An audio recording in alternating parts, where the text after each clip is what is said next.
अस्सलाम एवरीवन, मैं हूं सिमी शाह। असिस्टेंट डायरेक्टर की बात करते हैं जो कि मिनिस्ट्री ऑफ डिफेंस में आई है ये सीट। इसके पेपर जो होगा वो मिनिस्ट्री ऑफ डिफेंस खुद लेगा और इसके अंदर जो नेगेटिव मार्किंग होगी एक MCQs पर 0.25 होगी। अगर आपके 4 MCQs रॉन्ग होंगे तो इसका मतलब है आपका 1 नंबर कट हो जाएगा। ये 200 MCQs पर मुश्तमिल पेपर होगा। इसके अंदर 120 मिनट्स होंगे, यानी कि आपके पास 2 घंटे होंगे पेपर को सॉल्व करने के लिए।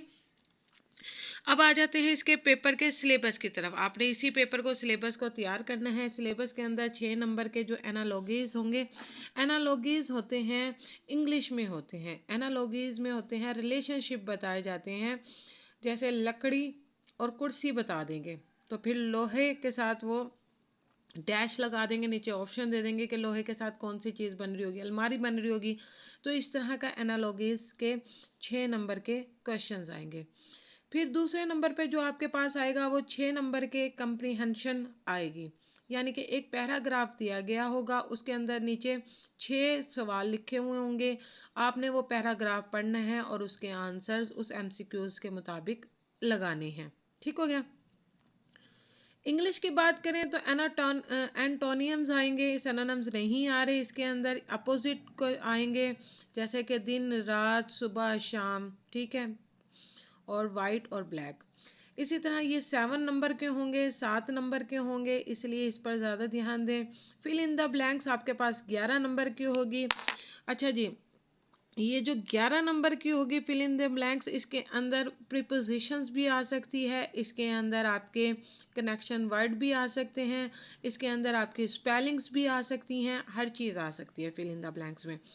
अच्छा जी, नंबर 5 पर जो इस पेपर का जो पोर्शन होगा वो 30 नंबर की जीके होगी। अब इस जीके में इसने डिफाइन नहीं किया, इस जीके में ईच एंड एवरीथिंग होगी, जनरल नॉलेज। इसमें पाक भी हो सकता है, इसमें वर्ल्ड भी हो सकता है, ठीक है, इसमें माहौल से रिलेटेड, इन्वायरमेंट से रिलेटेड जितनी भी है वो भी हो सकते हैं, जियोग्राफी भी हो सकती है, ठीक है। तो ये जीके आपका ईच एंड एवरीथिंग 30 नंबर की उसने दे दी है। इसमें पहाड़, दरिया, समंदर, सदर, PM, governor, current secretary general हो गया UNO का, UNESCO का, या वट एवर, कुछ भी इसके अंदर आ सकता है। पाकिस्तान से रिलेटेड भी सब चीज़ें इसमें आ सकती हैं।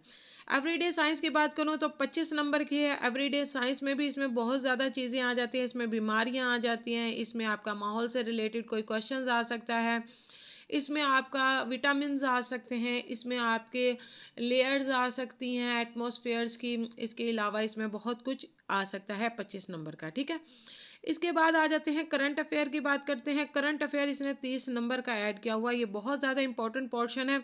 करंट अफेयर में करंट से रिलेटेड जितने भी करंट 3 साल के करंट जो होते हैं वो आपने लाजमन करने हैं।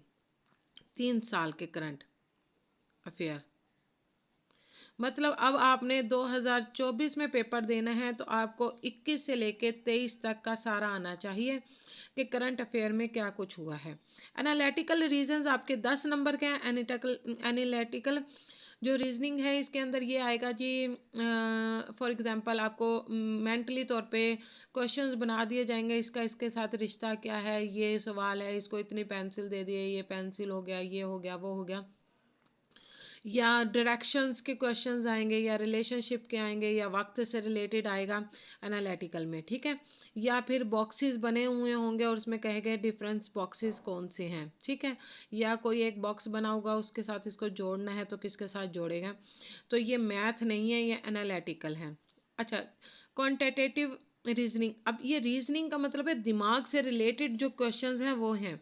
अब रीजनिंग जिसके अंदर क्वांटिटेटिव, जिसके अंदर मिकदार होगी, पैमाइश होगी। अब ये क्वांटिटेटिव में है, इसमें मिकदार होगी, 10 पेंसिलें दे दी हैं तो 20 पेंसिलें, ये वो, इस तरह के क्वेश्चंस होंगे। IQ इंटेलिजेंट आ गया। अब इंटेलिजेंस से रिलेटेड जो क्वेश्चंस है वो भी इसने 10 नंबर के दिए हुए हैं। देखें ये पोर्शन आपको 30 नंबर को कर रहा है, इसके लिए एक अलग से किताब मिलती है, आपने वो लाजमन इसको तैयार करें। ये 10 नंबर का आपका है। इस्लामिक स्टडीज़ इसमें 20 नंबर की ऐड की हुई है। जो नॉन मुस्लिम है उसके लिए एथिक्स के क्वेश्चंस होंगे, जबकि जो मुस्लिम्स हैं उनके लिए 20 मार्क्स की सिलेबस ये इस्लामियत का होगा। ये आपका सिलेबस है असिस्टेंट डायरेक्टर का, जो कि मिनिस्ट्री ऑफ डिफेंस में आई है। ये उम्मीद करती हूँ कि आपको ये पेपर बहुत अच्छे से समझ आ गया होगा, इसका सिलेबस, और 1 बाय 1 करके मैं इसकी वीडियोस अपलोड करूँगी ताकि आप लोगों को आसानी हो सके। थैंक यू सो मच, अपना बहुत सारा ख्याल रखिएगा। अल्लाह हाफिज़।